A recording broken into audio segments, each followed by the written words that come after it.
Centro Evangelístico Chequina, Fundación Alfavisión, Sociedad en Honor a la Biblia y el Ministerio Cristo Siempre presentan Estudiando con Hildebrando.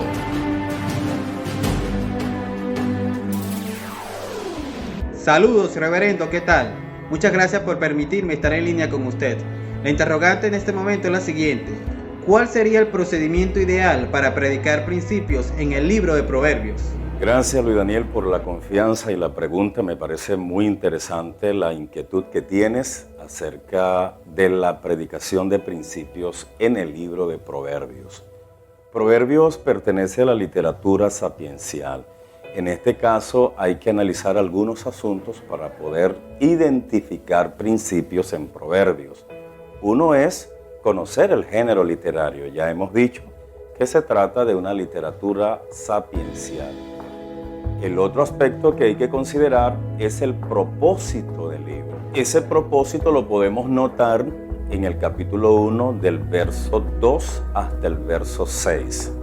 Él lo marca con un marcador de propósito, que es en este caso la preposición para. El verso 1 dice: los proverbios de Salomón, hijo de David, rey de Israel, pero expresa con esa preposición hacia dónde él quiere ir con su obra. Eso es un aspecto importante porque algunas veces cuando se sacan los textos de contexto entramos en conflicto con la palabra de Dios, porque todo el material que el autor utiliza lo utiliza como un recurso para cumplir el propósito. Por ejemplo, según Primera de Reyes, capítulo 4, dice que Salomón preparó o compuso 3,000 proverbios. Pero en este libro solamente encontraremos unos 500 proverbios. ¿Qué pasó con los otros? Es que en el libro de Proverbios están los principios que él quiso plasmar, que obedecen al propósito de la obra. Eso es uno de los aspectos que tenemos que tener en cuenta, el propósito. Lo segundo es el material. Los sabios de la antigüedad esgrimían pensamiento acerca de una serie de temas en la vida, y Salomón compuso el libro de Proverbios utilizando varios recursos o materiales que obedecen al propósito. Lo otro es la estructura. Proverbios tiene una estructura paratáctica interesantísima. A veces está en forma sinonímica, en forma sintética, a veces en forma antitética, a veces en forma quiásmica, otras veces en forma acróstica y muchas otras formas de hacer paralelismo. Pero en relación a tu pregunta en particular, hay una gran ventaja en este libro, Luis Daniel, y es que gran parte de los proverbios son principios generales. De manera que cualquiera de esos proverbios, que un proverbio es un dicho corto, parabólico, es una máxima sapiencial, es una declaración que no es una declaración predictiva, sino la intención del hablante afirmar algo.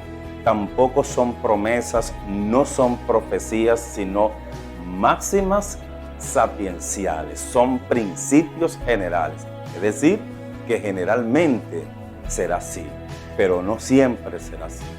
Afortunadamente, este extraordinario libro, útil no solamente para los jóvenes, sino también para los sabios. Dice: oirá el sabio y aumentará el saber. Los principios generales de Proverbios reposan sobre un principio vertical absoluto. Y es el verso 7 que dice: el principio de la sabiduría es el temor a Jehová. ¿Qué recomendamos?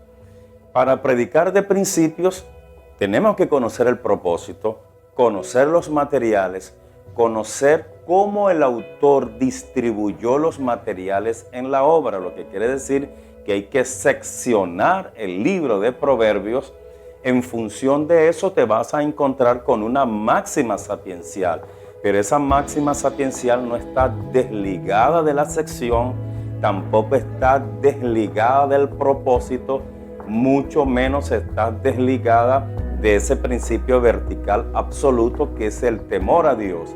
De aquí que hay que concatenar ese pasaje con todo lo que tenga que decir el autor en relación al tema. Y de esa forma iremos predicando de principios, pero ojo con esto. Cuando alguien declare un principio general de Proverbios, tiene que aclarar que es un principio general. Y cuando se trate de un principio absoluto, se puede declarar que es un principio absoluto. Gracias por tu consulta, Luis Daniel. Espero que te vaya muy bien y comiences a hablar de principios bíblicos, no solo en tu predicación, sino también en alguna enseñanza, en alguna asesoría, en alguna canción y en la vida cotidiana. Dios te guarde. Excelente, muchísimas gracias. Centro Evangelístico Chequina, Fundación Alfavisión, Sociedad en Honor a la Biblia y el Ministerio Cristo Siempre presentaron Estudiando con Hildebrando.